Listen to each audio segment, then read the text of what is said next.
Pagi KPM.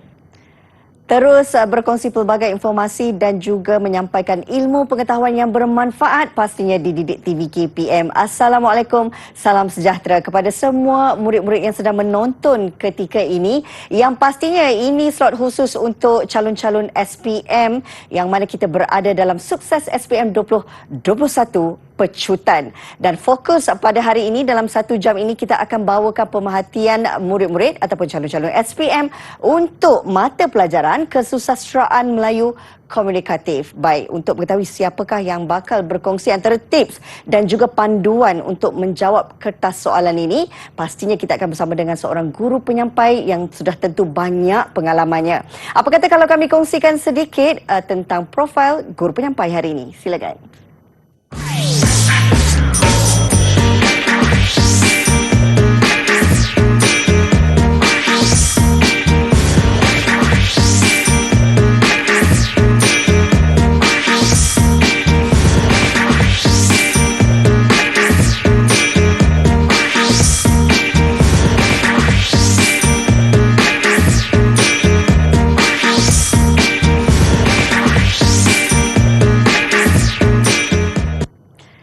Itu dia tadi guru penyampai kita. Ini dia saya nak perkenalkan. Hari ini serba cantik orangnya, bertudung kelabu dan berbaju biru. Puan Maizura Muhammad ataupun Cikgu Maizura merupakan guru kanan bahasa Sekolah Menengah Bacok Kelantan. Jauh datang ya Cikgu? Ya. Baik Cikgu, hari ini pastinya kita nak berkongsi tentang antara panduan dan juga teknik untuk menjawab kertas kesusasteraan Melayu Komunikatif. Baik, sebagai permulaannya Cikgu, pastinya Cikgu dapat berkongsi dengan calon-calon kita pada hari ini. Apakah yang mereka perlu tahu sebelum untuk menjawab tentang kertas kesusasteraan Melayu Komunikatif ini? Silakan. Okey, Assalamualaikum semua yang berada di kaca TV, di depan kaca TV sekarang ni, untuk kita fokuskan kepada kesusasteraan Melayu Komunikatif, ya. Baik, apa yang kita perlu tekankan atau fokuskan pada hari ini ialah tentang format ataupun pentaksiran untuk bahagian A kertas 1 kesusasteraan Melayu Komunikatif. Ya, dan bersama dengan Cikgu Mai pada hari ini kita akan telusuri apakah yang akan kita fokuskan kepada setiap genre-genre yang akan ditaksirkan dalam kertas SPM ujian bertulis kertas 1 bahagian A. Baik, silakan Cikgu.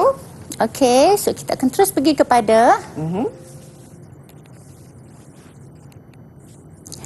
Baik, untuk format pentaksiran ya, KMK SPM 2216 Palang 1 iaitu bahagian A kertas 1, ia adalah ujian bertulis yang akan dijalankan tak lama lagi ya. Kalau ikut jadualnya adalah pada 22 hari bulan Mac ya, 2022, murid-murid ataupun calon-calon SPM KMK akan menduduki peperiksaan ini secara bertulis ya. Dan bahagian A merupakan soalan-soalan berkenaan dengan subjektif respons terhad ya.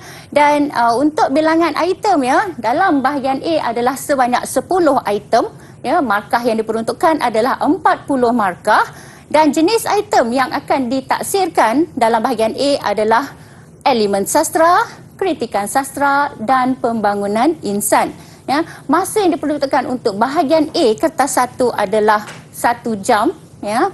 Okey, sebab keseluruhannya untuk KMK kertas 1 ini 2216 Palang 1 adalah sebanyak 2 jam. Ya, 2 jam 30 minit maaf saya ya. Dan kita peruntukkan untuk bahagian A hanyalah 1 jam saja. Peruntukkanlah, kalau macam calon boleh perlukan masa lebih tak ada masalah, tapi untuk kita kena peruntukkan juga untuk bahagian B lah ya. Okey, dan jawapan untuk subjektif respons terhad ni adalah perlu ditulis secara ringkas dan juga hanya berkaitan dengan fakta-fakta sahaja, dan contoh bagi jawapan boleh diambil dalam petikan ya. Dan kaedah penskoran adalah secara analitikal ya, sebab kita ada markah yang dituliskan daripada setiap soalan tu ya. Baik. Seterusnya ya, kita pergi kepada bilangan soalan ya, iaitu bahagian A terdapat 10 item yang mana diperuntukkan macam yang Cikgu Mai dah beritahu tadi, ialah 40 markah ya. Dalam 10 item itu terdapat 6 item merupakan respons terhad yang berdasarkan kepada 5 genre. Sekejap lagi kita akan tengok apakah dia 5 genre tersebut.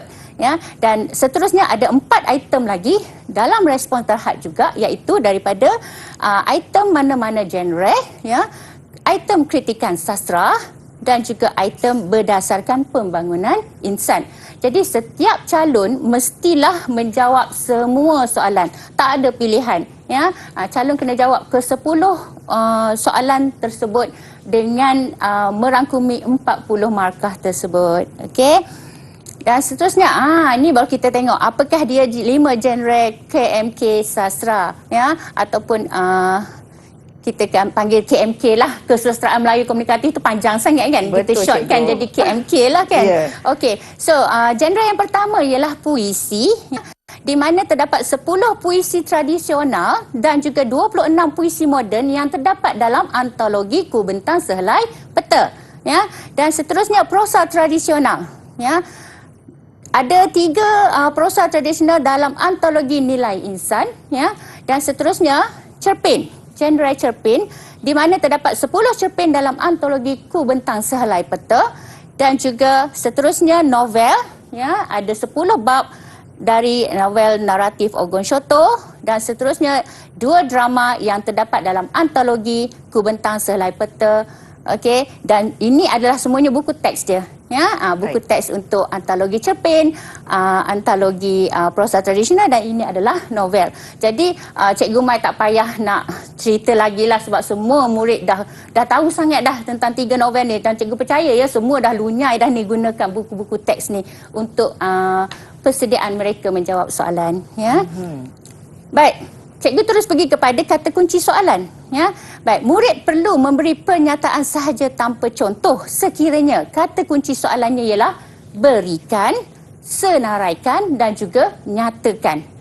Jadi bila keluar kata kunci yang ni, tak perlu dah kita fikirkan pasal contoh, just bagi sahaja pernyataan. Ya. Baik, kita tengok contoh dia. Contoh soalan untuk nyatakan, maknanya kita tak perlu ada contoh, ya, beri pernyataan sahaja. Tersebut pula suatu perkataan, Raja Malabari empunya kerajaan, sehari-hari bersuka-sukaan, rakyatnya banyak tiada terkian. Baik, ini adalah petikan daripada syair 100 siti yang terdapat dalam antologi Nilai Insan. Okey, jadi kita tengok soalan dia. Nyatakan 4 bentuk syair yang terdapat dalam petikan puisi tersebut. Markah yang diperuntukkan ialah 4 markah. Ya. Baik. Bila kita tengok kata kuncinya ialah nyatakan, ya, okay? Nyatakan maknanya kita tak perlu letakkan contoh, terus pergi pada fakta. Ya. Jadi jumlah perkataan dalam setiap baris tidak sama. 1 markah diperuntukkan. Ya, sebab dia nak 4, markah yang diperuntukkan ialah 4 markah. Jadi setiap satu jawapan adalah 1 markah. Ya. Dan seterusnya rima akhirnya adalah sama, 1 markah. Ada sebab dan akibat. Sebab kalau kita tengok bentuk, ya, bentuk syair, setiap baris adalah maksud. Dia tak ada pembayang maksud macam pantun. Ya. Jadi syair-syair itu semua merupakan cerita yang bersambung-sambung dari setiap rangkap. Ya. Jadi ada sebab dan akibat merupakan salah satu daripada bentuk syair. Dan setiap baris mempunyai maksud juga, bentuk syair juga. Jadi ini adalah 4 jawapan yang tak perlukan contoh. Ya, sebab kata kuncinya ialah nyatakan. Okey, dan seterusnya kita tengok kata kunci yang kedua, iaitu murid perlu memberi pernyataan beserta contoh atau huraian sekiranya kata kunci soalannya ialah berikan beserta contoh, senaraikan beserta contoh, nyatakan beserta contoh, huraikan, jelaskan, terangkan. Okey, jadi ini semua adalah kita perlu sertakan contoh atau huraian, bukan sekadar pernyataan saja. Kalau tak letakkan contoh, jawapannya tidak lengkap. Ya. Okey. Kita tengok soalan contoh. Sahat membayangkan setiap hari Bukit Emas bakal digondolkan untuk diniagakan tanah kuning dan batu batannya. Sahat membayangkan keadaan setiap pokok durian, pokok rambutan, cempedak dan lansat kampung kuah yang menghijau di Bukit Emas akan tumbang menyembah bumi. selama ini pokok buah-buahan di Bukit Emas telah menjadi punca rezeki mereka dan menjadi pemikat orang luar termasuk pelancong berkunjung ke Kampung Kuah di kaki Bukit Emas. Jadi itu adalah petikan bahan ransangan. Dan soalannya ialah nyatakan 2 latar tempat berserta contoh dalam petikan cerpen tersebut. Juga 4 markah yang diberikan.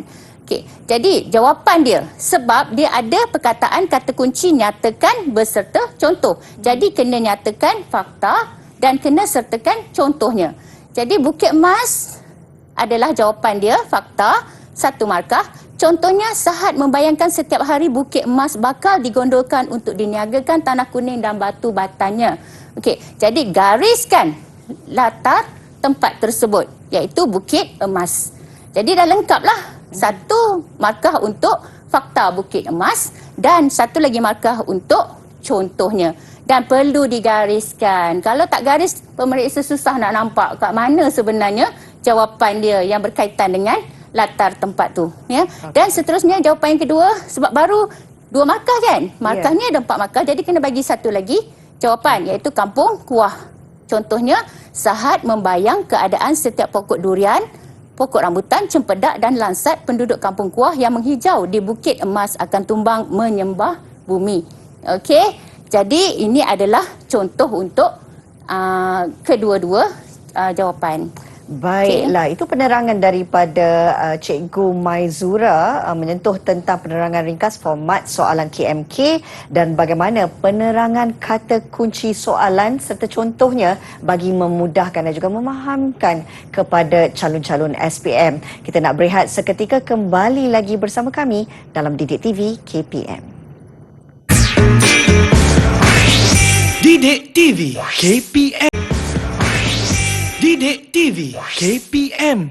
Bersama kami dalam Sukses SPM 2021 pecutan hari ini khusus untuk calon-calon SPM yang bakal menduduki peperiksaan bagi kertas Kesusasteraan Melayu Komunikatif atau KMK. Kita nak bersama dengan Cikgu Maizura Muhammad di mana hari ini cikgu akan memberi fokus terhadap bagaimana cara menjawab bahagian A dan hari ini kita nak menyentuh tentang aspek kajian puisi. Silakan cikgu. Okey. Baik, seperti yang telah host beritahu ya, apa yang kita akan perkenalkan pada slot ini ialah aspek kajian puisi di mana terdapat 4 aspek yang akan dikaji dalam setiap puisi ya. Genre puisi iaitu puisi tradisional dan juga puisi moden ya. Puisi moden tu ialah sajak lah ya. Dan ada aspek yang pertama ialah pengarang, jenis, ciri dan juga fungsi. Okey, dan aspek kajian yang kedua ialah elemen iaitu maksud, bentuk, tema, persoalan, gaya bahasa, irama ataupun nada ya, bentuk ataupun ciri, nilai murni, pengajaran dan perbandingan puisi. Manakala dalam kritikan sastra pula ada 4 iaitu maksud, pandangan, sanjungan dan saranan. Ya, semua itu adalah berdasarkan kepada elemen-elemen sastra. Ya. Dan juga yang terakhir ialah aspek kajian pembangunan insan iaitu elemen sasiah. Dalam elemen sasiah itu ada 2 iaitu unsur keagamaan dan kepribadian unggul, isu masyarakat iaitu isu masyarakat itu sendiri dan juga citra masyarakat, dan seterusnya ialah isu kenegaraan iaitu unsur-unsur patriotisme dan ciri-ciri kepemimpinan. Okey, jadi ini semua adalah aspek-aspek yang perlu dikaji oleh calon yang mana akan ditaksikan dalam ujian bertulis kertas 1. Okey. Seterusnya kita pergi pada contoh soalan contoh puisi tradisional. Okey, cikgu sediakan kat sini satu soalan contoh. Rasaku ini sangatlah dahaga, barang sedikit carikanlah juga. Pergilah berjalan menteri ketiga, mencari sungai dengan telaga. Ini adalah petikan daripada puisi tradisional dalam antologi nilai insan. Ya. Arahan soalannya ialah berikan 2 unsur bunyi beserta contoh yang terdapat dalam puisi tradisional tersebut. Okey, jadi ada dekat situ ialah unsur bunyi. Kehendak soalan ialah unsur bunyi. Kata kuncinya ialah berikan beserta contoh. Maknanya kena ada pernyataan, kena ada contoh. Barulah lengkap soalannya. Okey. Jawapan contohnya ialah ya, ada 3. kalau nak kira unsur bunyi itu memang ada 3 lah, iaitu asonansi, aliterasi dan juga rima akhir. Tapi soalan meminta supaya kita keluarkan 2 unsur bunyi. Tapi kalau murid dia dah tahu 3, dia nak cerita juga 3, nak tulis juga 3, cikgu saya nak tulis juga cikgu 3, silakan, tak ada masalah, boleh je. Ya, jangan takut kena potong ke tak, kan? Sebab kalau dia dah tahu, tak ada masalah, tulis je. Jangan sekat kemahuan calon ataupun murid tu. Okey, yang pertama ialah unsur bunyi asonansi. Ya, contoh, rasaku ini sangatlah dahaga. Okey, itu adalah pengulangan unsur vokal A. Sebab cikgu gariskan kat situ ialah huruf A. Okey, ada pengulangan huruf A yang banyak dalam baris tersebut. Dan semua ini mestilah digariskan. Ya, mesti digariskan. Kalau tak gariskan, salahlah. Tapi ada pilihan dia. Ya, kalau lah murid kata, cikgu, saya tak nak garis lah cikgu. Tak apa, tak nak garis, tak apa. Salin je, rasaku ini sangat dahaga. Dalam kurungan, tuliskan pengulangan huruf vokal dalam baris. Masih lagi betul. Boleh tepat. diterima, cikgu? Boleh diterima. Ya. Kalau dia rasa, cikgu saya tak bawa pembaris, macam mana saya nak garis kan? Okey, tak apa. Tak payah garis. Ya. Okey, sama juga dengan aliterasi, iaitu pengulangan huruf konsonan. Contohnya, pergilah berjalan menteri ketiga. Gariskan. Atau pilihan berikutnya ialah, pergilah berjalan menteri ketiga dalam kurungan pengulangan huruf konsonan R dalam baris. Ya, sebab huruf R adalah konsonan, kan? Dia gunakan banyak kali huruf R. Bila kita sebut pergilah berjalan menteri ketiga, kan? Banyak pengulangan huruf R. Bila kita cakap pun dia jadi macam keluar R gitu, kan? Okey. Dan seterusnya, rima akhir. Ini adalah yang ketiga, pengulangan unsur bunyi. Sorry ya. Jawapan untuk unsur bunyi, ya. Contohnya A. Ya, sebab bila kita tengok pada soalan ni, ya, dahaga, juga, ketiga, telaga.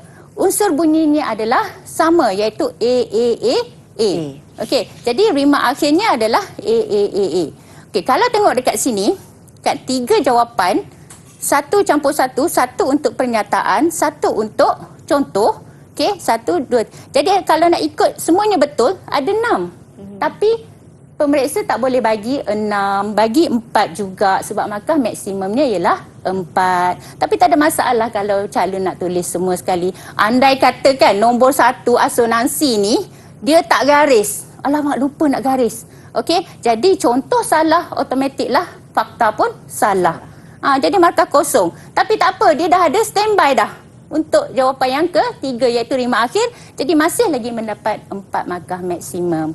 Okey, trik dia. Okey. Dan seterusnya, kita tengok contoh soalan puisi moden ataupun sajak. Ni saya ambil daripada sajak seorang tua di kaki tamadun, iaitu cangkul yang menumpul di tangan dan kemarau yang bersimpul di kepala.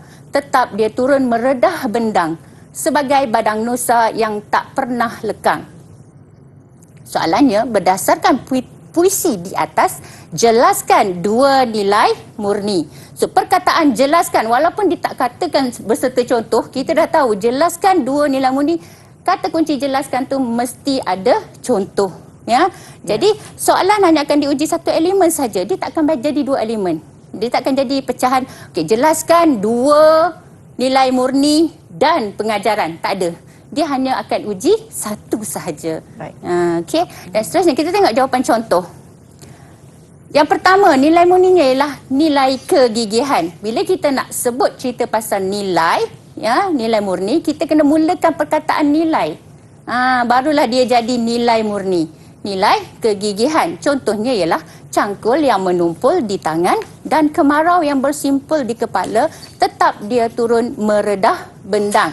Jadi dekat situ, dalam perenggan ini ataupun dalam 3 baris ini, dia menunjukkan nilai kegigihan. Ya?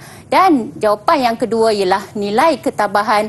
Contohnya, tetap dia turun meredah bendang sebagai badang nusa yang tak pernah lekang.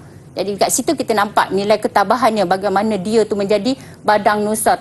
Tabahnya penulis sajak ini, mana dia kuat, dia rasa hebat, dia rasa tabah, sabar dengan apa saja dugaan. Dia tak pernah tak pernah putus asa untuk menjadi seorang yang berjaya lah. Ya. Okey. kita tengok pada contoh yang kedua, yang seterusnya iaitu puisi tradisional di mana dia ada dua. Dua bahan rangsangan kat sini iaitu syair 100 siti dan juga resam hidup manusia pantun Dukrat. Sini syair, sini ialah pantun. Berbeza kan? Ya. Okey, jadi tersebut pula suatu perkataan Raja Malabari empunya kerajaan sehari-hari bersuka-sukaan, rakyatnya banyak tiada terkian. Okey, ini saya baca je syair. Sebenarnya ada banyak syair irama-irama dia kan. Okey, mungkin ada nak bagikan nak baca syair kan? Saya kalau bersyair, cikgu, saya takut kan tak habis. Okey, so dia ada banyak irama sebenarnya. Dandan Setia kan, Siti Zubaidah, Selindang Delima, semua ada. Dodoi pun ada kan. Kalau kita nak iramakan syair ni pun boleh juga. Tersebut pula suatu perkataan Raja Malbari empunya kerajaan sehari-hari bersuka-sukaan, rakyatnya banyak tiada terkian. Okey, itu adalah irama Dandan Setia. Okey. Okey. Dan seterusnya, resam hidup manusia pantun Dukrat, banyak udang, banyak garam, banyak orang, banyak ragam. Lain dulang, lain kakinya, lain orang, lain hatinya. Kita biasa dengar kan pantun ni kan. Okey. Jadi soalannya ialah bandingkan dua bentuk yang terdapat dalam kedua-dua petikan puisi tradisional tersebut. Okey, untuk format baru mulai 2021 yang menekankan KSSM ya, tidak lagi menggunakan perkataan ciri untuk puisi, tapi digunakan bentuk. Okey. Jadi bila murid-murid dia tahu tentang perkataan bentuk tu, dia dah ingat dah dalam kepala dia. Okey, bentuk mestilah ada 6. Okey, rangkap. Okey, tapi Cikgu Mai dia ajar macam ni. Ramai budak perempuan suka rambut kerinting. Wah, ini mudah. turun-menurun daripada Cikgu Saloma kepada saya. Daripada masa saya dekat tahun 5 lagi. Okey, jadi cikgu tu dah ajar saya macam tu. Ramai budak perempuan suka rambut kerinting. Rangkap, baris, perkataan, suku kata, rima dan keseluruhan. Ramai budak perempuan suka rambut kerinting. Senang Sampai sangat, sekarang cikgu. saya boleh ingat. Daripada darjah Okey. 5, sekarang dah umur 50 tahun kan. Dah lama saya bawa benda tu kan. Dan saya Okey. turunkan kepada murid-murid cikgu kat situ. Okey. Jadi ini adalah dua bentuk. Jawapan contohnya ialah yang pertama, syair 100 siti mempunyai satu rangkap, manakala pantun resam hidup manusia mempunyai 2 rangkap. Okey, sebab ini adalah bandingkan, jadi jawapan dia mahal sikit ya. Okey, jawapan mahal, jadi ada 2 markah kat situ, tak perlu satu-satulah. Okey. Dan syair 100 siti mempunyai 4 baris serangkap, manakala pantun resam hidup manusia mempunyai 2 baris serangkap. Okey, jadi itu 2 markah juga. Jadi maksimum 4 markah untuk 2 bentuk yang dibandingkan. Bandingkan kedua-dua bentuk tu. Okey. Baik. Okey, itu dia tadi penerangan oleh Cikgu Maizura berkenaan dengan bagaimana untuk menganalisis elemen sastra dalam karya puisi tradisional dan puisi moden. Kita nak berehat seketika, kembali lagi bersama kami dalam Sukses SPM 2021 di Didik TV KPM. Didik TV KPM. Didik TV KPM. Sukses SPM 2021 pecutan hari ini akan memberi fokus terhadap mata pelajaran Kesusasteraan Melayu Komunikatif atau KMK bersama dengan Cikgu Maizura. Dan hari ini penekanan akan diberikan pada bahagian A dan kita nak menyentuh tentang aspek kajian prosa, cerpen, drama dan novel. Baik Cikgu, bagaimana agaknya perlu pemahaman daripada calon-calon SPM berkenaan dengan bahagian ini? Silakan. Okey. Untuk bahagian ini iaitu aspek kajian prosa ya. Okey, murid-murid mestilah memahami ada 3 aspek yang perlu dikaji iaitu aspek elemen, aspek kritikan sastra dan aspek pembangunan insan. Okey. So dalam aspek elemen ada 13 semuanya. Sinopsis, tema atau pemikiran. Kalau drama dia adalah pemikiran, dia tak panggil tema ya, dia panggil pemikiran. Untuk persoalan, gaya bahasa, teknik plot, binaan plot, watak dan perwatakan, ciri prosa, latar, sudut pandangan, nilai murni, pengajaran dan perbandingan prosa. Itu dalam aspek elemen, ya. Dan aspek kritikan sastra pula ada 5, iaitu umum, maksud, pandangan, sanjungan dan saranan. Juga kita fokuskan kepada elemen sastra yang ditanya, ya. Dan juga akhir sekali ialah pembangunan insan, ada 3 dekat situ, iaitu elemen sasiah yang membawa unsur keagamaan, kepribadian unggul dan pola fikir watak. Dan isu masyarakat ialah isu masyarakat itu sendiri dan juga citra masyarakat. Dan terakhir, isu kenegaraan yang membawa unsur patriotisme dan ciri-ciri kepemimpinan. Okey, jadi semua murid mesti tahulah tentang elemen-elemen ni, dan mereka pun rasanya dah tahu dah yang ni, ya. Jadi kita akan telusuri contoh soalan yang boleh diuji, ya. Yang pertama ialah daripada petikan cerpen, ya, cerpen res judicata. Agak kira-kira sedikit ke tengah hari lelaki tersebut, yakni peguam yang mengambil tindakan menyaman bagi pihak dirinya sendiri itu. Telefonnya telah berdering. Di hujung talian adalah seorang wartawan.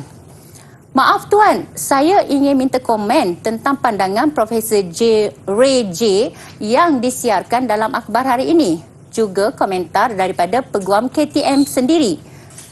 Lelaki itu yang memangnya sejak membaca berita pagi tadi lagi telah pun bersedia dengan jawapannya. Langsung bersuara begini. Memang benarlah seperti yang dikatakan oleh profesor itu. Tuntutan ganti rugi berangkai memang tidak dibenarkan, katanya dengan lancar. Suaranya ditekankan dengan nada otoritatif, ya. Baik. Soalannya ialah, nyatakan 2 latar masa beserta contoh yang terdapat dalam petikan cerpen tersebut. Jadi, markah yang dibawa adalah 4 juga, ya. Yeah. Jadi, soalannya nyatakan beserta contoh, maknanya kena ada contoh, ya. Alright, kita tengok pada jawapan contoh. Untuk latar masa yang pertama ialah waktu tengah hari.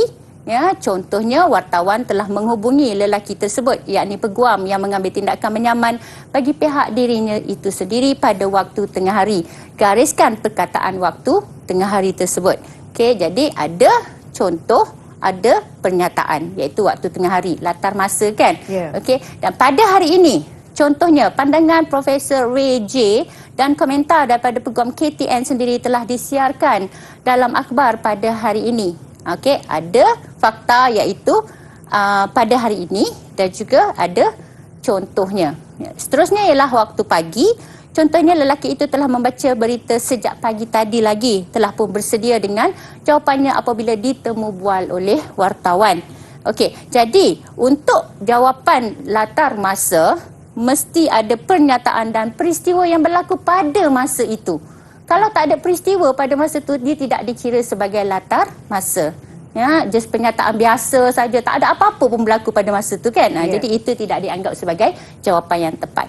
Okey, jadi kat sini ada 3 jawapan macam yang cikgu cakap tadi, kan? Okey, ada 3 jawapan. Okey, tapi markah maksimumnya ialah 4 markah walaupun ketiga-tiganya mempunyai markah 2-2-2. Okey. Seterusnya, kita tengok kepada contoh soalan drama. Okey. Daripada petikan drama, maaf ya, tersalah kat sini, iaitu petikan drama Mak Piah dan Mr. Blackway ni, ya. Mak Piah sedang mengayuh beca. Beca tidak bergerak sebenarnya, cuma layar yang melatari pentas bergerak dan memperlihatkan suasana malam di sekitar Georgetown. Blackway duduk termenung dengan wajah yang layu. Tuan daripada parti yang pakai serba aneka di hotel ENO itu tadi. Macam-macam saya tengok. Ada hantu, syaitan, semua ada. Tergelak kecil. Blackway, tidak, saya tak kenal mereka. Ya, baik, soalannya ialah, nyatakan 2 teknik penulisan drama beserta contoh yang terdapat dalam petikan drama tersebut. Markahnya masih lagi 4. Ya, jadi jawab soalannya ialah teknik penulisan. Dia nak 2. Kata kuncinya ialah nyatakan beserta contoh. Jadi semua murid kena ambil tahu hal ni. Jangan baca straight saja lepas tu dah jawapan jadi salah walaupun dia tahu ada jawapan yang sebenarnya. Okey, dan seterusnya kita tengok pada jawapan contoh. Okey, jadi soalan dia minta 2 teknik penulisan drama. Jadi kita tengok sini, ya. Jawapan yang pertama, ada babak. Contohnya babak 2. Ya, kita tengok balik soalannya. Ada kan ni babak Ya. 2. Okey, jadi di situ kita boleh nyatakan sebagai contoh soal jawapan kita. Ya, ada babak, contohnya babak 2. Okey.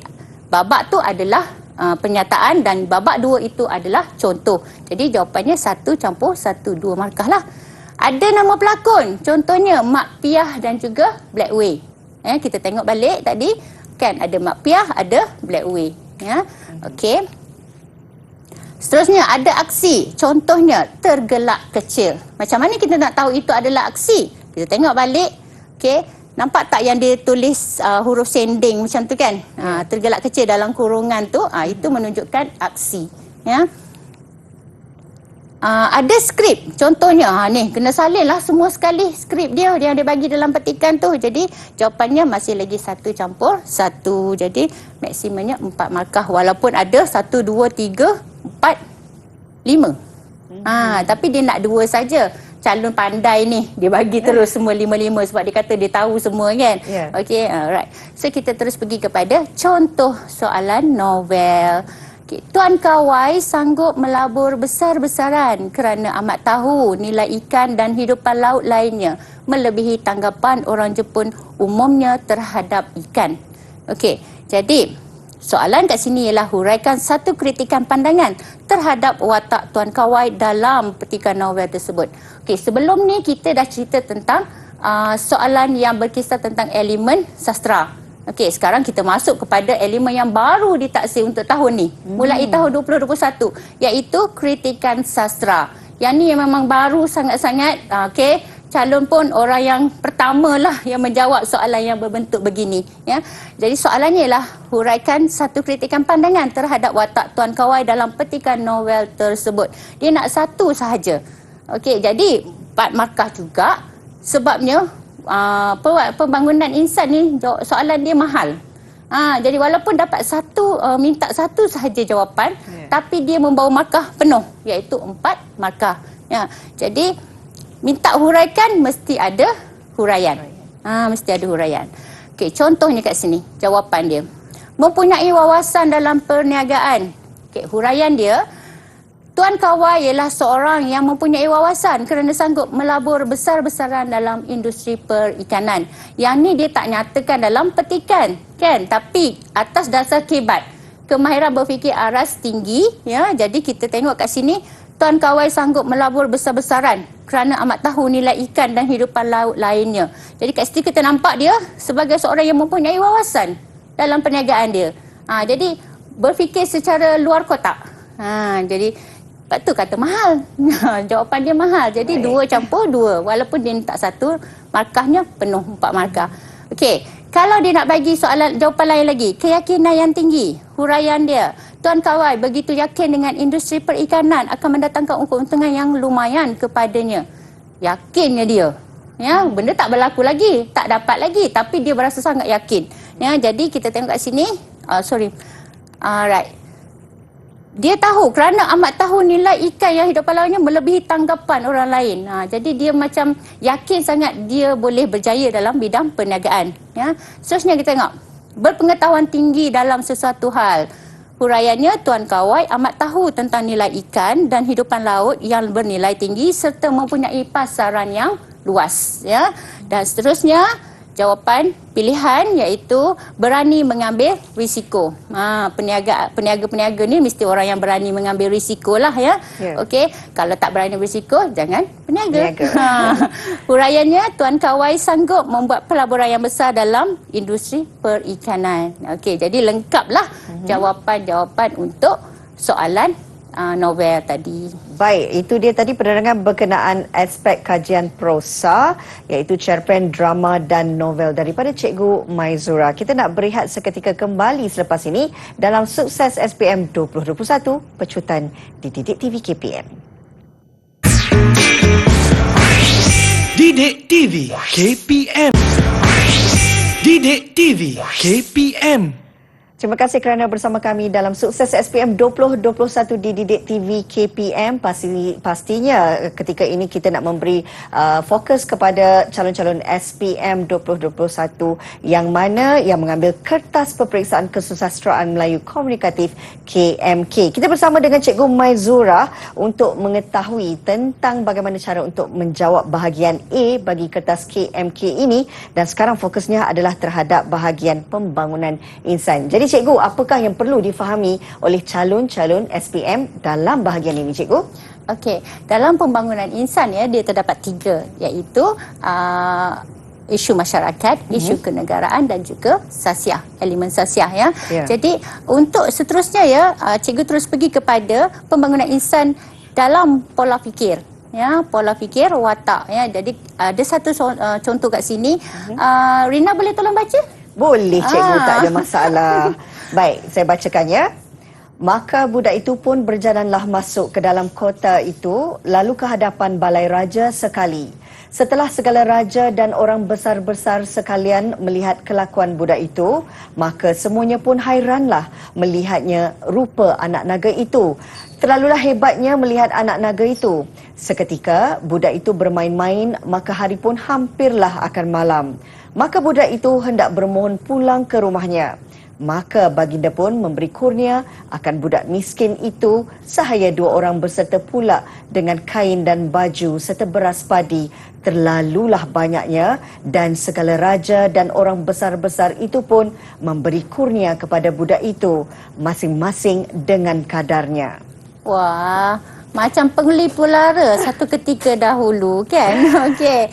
Jadi terima kasih Rina. Terima kasih Cikgu. Soalannya ialah jelaskan satu pola fikir watak raja yang terdapat dalam petikan prosa tradisional tersebut Jadi pola fikir watak adalah cara ataupun corak fikiran sesuatu watak itu yang mempengaruhi tindakan ataupun tingkah lakunya. Jadi kita tengok jawapannya macam mana. Jadi pastikan kata kuncinya jelaskan jadi kena ada contoh ataupun huraian. Jawapan contohnya ialah jelaskan membalas jasa setelah diberi sesuatu. Jadi huraiannya ialah bagi deraja memberi kain baju dan beras padi kepada budak miskin setelah melihat persembahan budak miskin bersama-sama anak ular dan naga. Okey, sama juga tadi iaitu pembinaan insan. Jawapan dia mahal. Jadi markah dia pun walaupun dia minta satu sahaja, markah yang diperuntukkan tu sangat besar. Okey. Jadi kalau nak ikut kat sini pola fikir watak raja, dia bertindak, dia kata aku dah tengok satu persembahan yang menarik, jadi kena bagilah kurnia ataupun hadiah Jadi itulah dia. Jadi dia membalas jasa, dia bertindak dengan memberi kain baju dan juga beras padi kepada budak miskin itu. Okey, jawapan yang kedua, prihatin terhadap keadaan orang lain. Segala raja dan orang besar memberi kurnia atau hadiah kepada budak miskin mengikut kadarnya setelah menyaksikan persembahan budak miskin. Bukan setakat baginda raja sahaja, malah orang-orang besar yang lain pun turut berfikir bahawa dia patut memberi kurnia ataupun hadiah kepada budak miskin tu, sebab dia kata apa? Budak miskin tu budak miskin kan, miskin tak ada apa, daif. Jadi kalau dia bagi beras, bagi kain baju, dapatlah membantu budak miskin itu. Jadi apa yang dipikirkan oleh watak itu, itulah tindakan dia. Okey. Dan seterusnya kita tengok contoh soalan cerpen. Nak minta tolong Rina lah sekali lagi. Boleh Cikgu, tak ada masalah. Okey, silakan Rina. Baik, kita baca soalan contoh cerpen. 3 bulan lalu, dia isteri seorang pemimpin yang disegani. Dia berkelakuan mengikut protokol.